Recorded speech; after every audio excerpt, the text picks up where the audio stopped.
कल हमने कबीर के 2 पदों की व्याख्या की। सुमिरन को अंग में से क्रमशः आगे बढ़ाते हुए आज हम आगे के पदों की व्याख्या करते हैं। तो बच्चों, तत तिलकती हूँ लोक में, राम नाम निज सार, जब कबीर मस्तक दिया, शोभा अधिक अपार। इसका मतलब है तत् तिलक।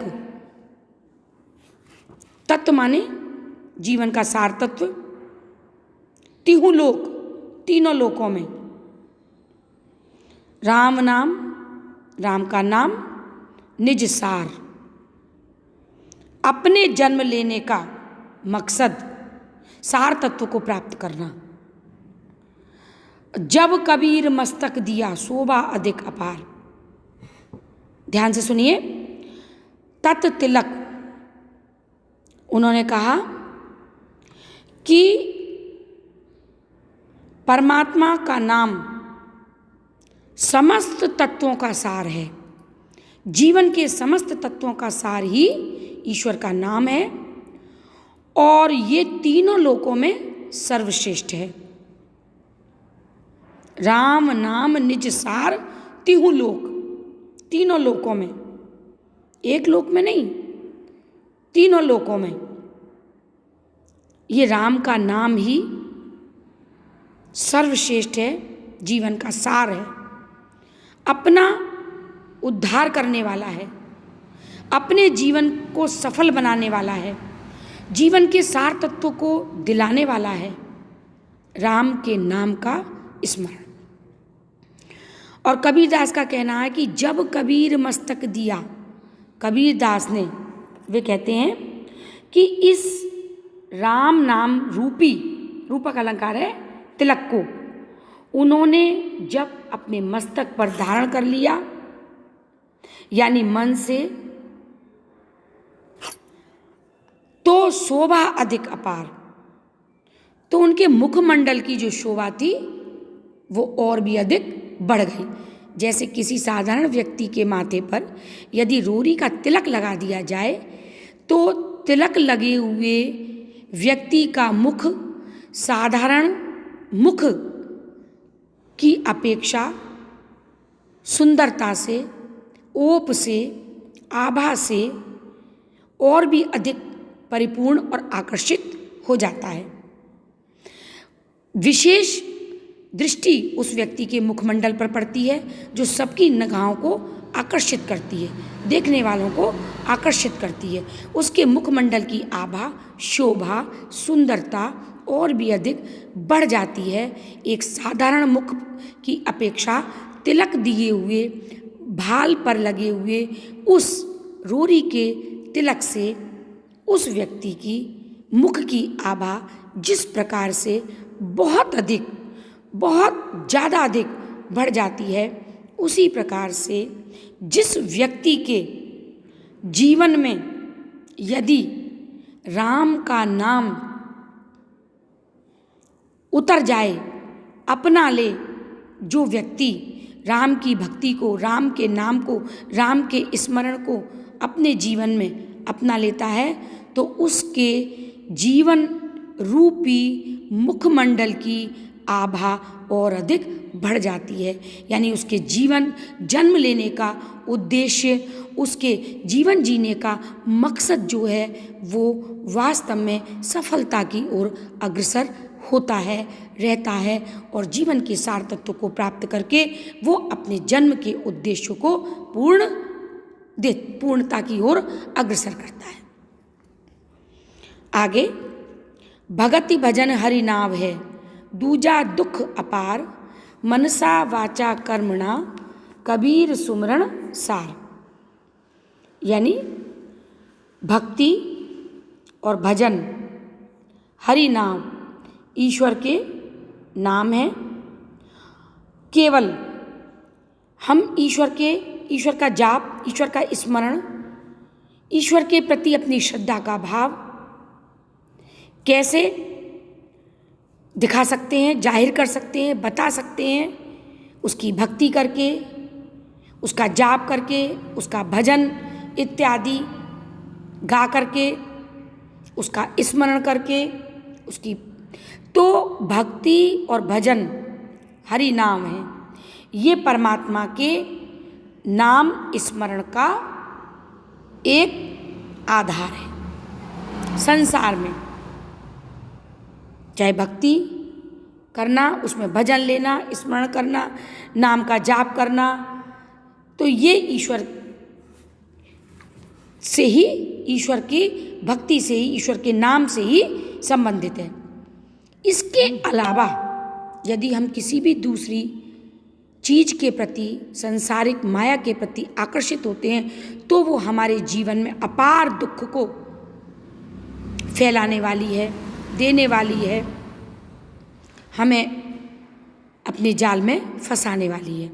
मन से, वचन से, कर्म से।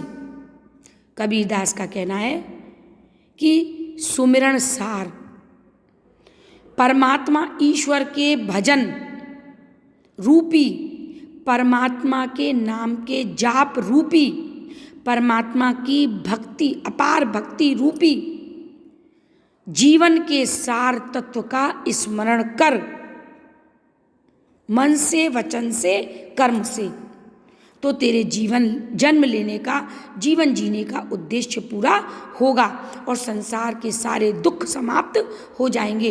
इसके अतिरिक्त यदि हम किसी दूसरी ओर आकर्षित होते हैं तो वो हमारे संपूर्ण जीवन में अपार दुख क्लेश को विकसित करने वाला, क्लेश को हमारे जीवन में उतारने वाला, भरने वाला ही माना जाएगा। बाकी और हमें कुछ भी प्राप्त होने वाला नहीं है। परमात्मा के नाम को छोड़ करके यदि हम किसी दूसरी चीज को अपने जीवन का उद्देश्य बनाते हैं या उसकी ओर हम अग्रसर होते हैं तो वो हमारे जीवन में क्लेशों को बढ़ाने वाला होता है। अब आगे, कबीर सुमिरन सार है और सकल जंजाल, आदि अंत सब सो दिया, दूजो देखो काल। कबीरदास का कहना है कि सार तत्व यानी परमात्मा का सुमिरण, स्मरण ही जीवन का उद्देश्य होना चाहिए और सकल जंजाल, बाकी सब कुछ जो हम माया में देख रहे हैं, जो हम संसार में देख रहे हैं, जो हमें ईश्वर की बनाई हुई इस दुनिया में, इस संसार में जो कुछ दिखाई देता है वो सब जंजाल है, जी का जाल है, जाल के समान मनुष्य को फंसाने वाला है। जब इंद्रियां एक बार इस माया रूपी जंजाल में फंस जाएंगी तो फिर जाल में फंसे हुए व्यक्ति के समान या किसी जीव के समान हमारी इंद्रियां इस माया रूपी जाल से कैसे भी नहीं निकल पाएंगी। तो अपने मन को, अपने हृदय को, अपने भाव को, अपने विचारों को, अपनी इंद्रियों को हमें प्रभु के स्मरण रूपी सार तत्व को छोड़ करके किसी भी दूसरे आकर्षण रूपी जाल में नहीं फंसाना। आदि अंत सब सो दिया, आदि से लेके, प्रारंभ से लेकर अंत तक सब कुछ शोध कर लिया, खोज लिया, ढूंढ लिया और उसके बाद में ये निष्कर्ष निकला, ये निर्णय निकला कि केवल ईश्वर के नाम को छोड़ करके, स्मरण को छोड़ करके, मार्ग को छोड़ करके, जाप को छोड़ करके, परमात्मा को छोड़ करके, उसकी आराधना को छोड़ करके, उसकी भक्ति को छोड़ करके बाकी सब दूजा देखो काल। दूसरी ओर यदि हम देखते हैं तो काल माने मृत्यु ही दिखाई देती है और मृत्यु दिखाई देने का मतलब है मरना, फिर जन्म लेना, यानी जन्म मरण के बंधन में ही पड़े रहना और जीवन के मुख्य सार तत्व यानी मोक्ष को प्राप्त ना होना और इस जन्म मरण के बंधन में पड़ करके 84 लाख योनियों में पुनः पुनः पुनः बार बार भटकते रहना। तो दूजा देखो काल। इसलिए अपने जीवन के सार तत्व, जीवन के उद्देश्य, परमात्मा को प्राप्त करके मोक्ष की प्राप्ति ही जीवन का उद्देश्य होना चाहिए।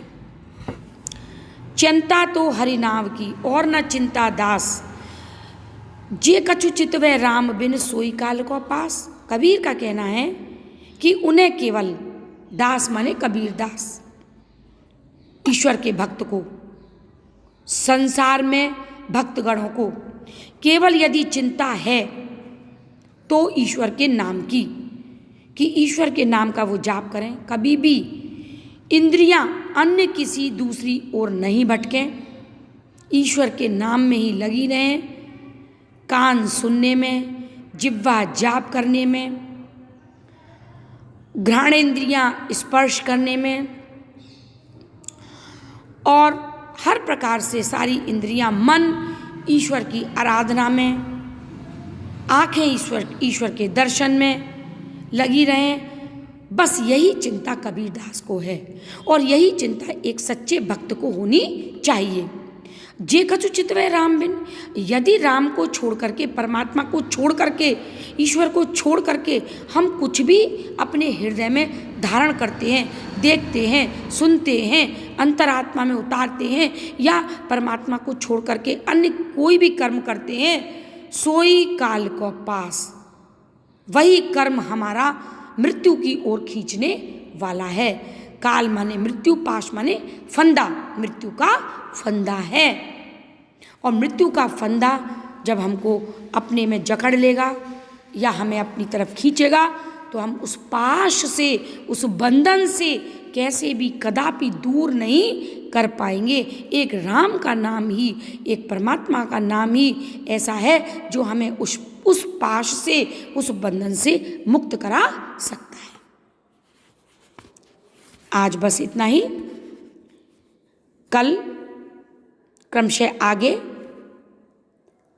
सुमरण को अंग साखी से व्याख्या करेंगे। धन्यवाद।